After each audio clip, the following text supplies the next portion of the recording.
السلام علیکم دوستو، welcome to another new video for the people of Pakistan.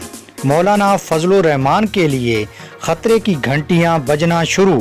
آزادی مارچ سے قبل ہی مولانا کا حقہ پانی بند کرنے کا بڑا فیصلہ۔ خبر کو تفصیل میں ڈسکس کرنے سے پہلے اگر آپ نے ہمارے چینل حقیقت کی دنیا کو سبسکرائب نہیں کیا تو برائے مہربانی سبسکرائب کر لیں۔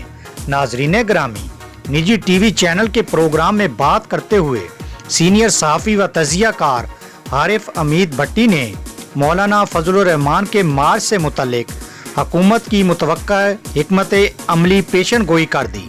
عارف حمید بھٹی نے کہا کہ 15 اکتوبر سے مارچ کی تیاریاں کرنے والوں کی پکڑ دھکڑ شروع ہو جائے گی۔ اس وقت بھی وزیر اعظم ہاؤس میں حکمت عملی بنائی جا رہی ہے۔ خیبر پختونخوا حکومت نے بھی کہہ دیا ہے کہ اگر مولانا صاحب آئے تو ہم 27 اکتوبر کو انہیں نہیں روک سکیں گے۔ 15 اکتوبر سے مدارس، گھروں اور بازاروں میں گرفتاریوں کا سلسلہ شروع ہو جائے گا۔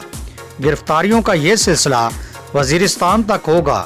خیال رہے کہ جمعیت علماء اسلام فے کے سربراہ مولانا فضل الرحمان نے 27 اکتوبر کو آزادی مارچ کا اعلان گزشتہ روز کیا تھا۔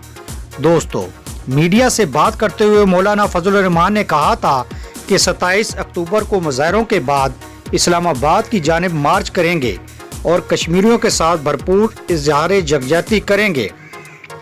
ہمارا آزادی مارچ کی تاریخ میں تبدیلی کا کوئی ارادہ نہیں اور نہ کوئی کہہ رہا ہے۔ میری گرفتاری ہوئی تو اس پر بھی حکمت عملی طے کر چکے ہیں۔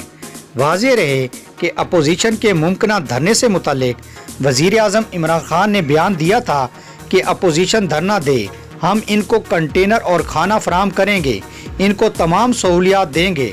لیکن اب مولانا فضل الرحمان کی جانب سے دھرنے کے اعلان کے بعد یہ سوال اٹھایا جا رہا ہے کہ کیا وزیر اعظم عمران خان مولانا صاحب کو دھرنے کے لیے کنٹینر فراہم کریں گے یا پھر ان کو گرفتار کریں گے؟ یقیناً ناظرین، آپ کو مولانا فضل الرحمان کے حوالے سے لیٹسٹ اپڈیٹ پسند آئی ہوگی۔ پسند آنے کی صورت میں آپ اپنے پسندیدہ چینل حقیقت کی دنیا کو فیس بک اور سوشل میڈیا پر زیادہ سے زیادہ شیئر کرنا نہ بھولیے۔ تھینکس فار جوائننگ اس۔ اللہ حافظ۔